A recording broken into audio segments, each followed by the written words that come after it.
গরিব কুমোর হরিপদ তার মেয়ের জন্য বানালো এক মাটির পুতুল। মেয়েটির নাম ছিল কুন্তলা। সে পুতুলটিকে মীনা নামে ডাকত। এক রাতে বজ্রপতের সময় পুতুলে এক আশ্চর্য ঝলক পড়ে। পরদিন সকালেই মীনা জীবন্ত হয়ে ওঠে। সে ঘরদোর পরিষ্কার করে, কুন্তলার পড়াশোনায় সাহায্য করে, এমনকি রান্নাও করে। কুন্তলার জীবনে যেন এক নতুন বোন এসেছে।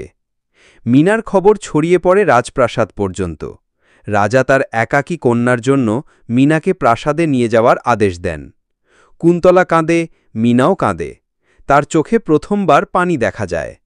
রাজপ্রাসাদে মীনা কিছুই করে না, শুধু চুপচাপ বসে থাকে। রাজা অবাক। কুন্তলা সাহস করে প্রাসাদে গিয়ে বলে, মীনার মন আছে, সে ভালোবাসা ছাড়া বাঁচে না। রাজা মুগ্ধ হয়ে মীনাকে কুন্তলার কাছে ফিরিয়ে দেন। তিনি বলেন, ভালোবাসা দিয়েই মাটিও প্রাণ পায়। মীনা এখন রাজ্যের রূপকথার বোন নামে পরিচিত। কুন্তলা তবুয়া দুঃখী, কারণ অনেকে লাইক সাবস্ক্রাইব করেনি।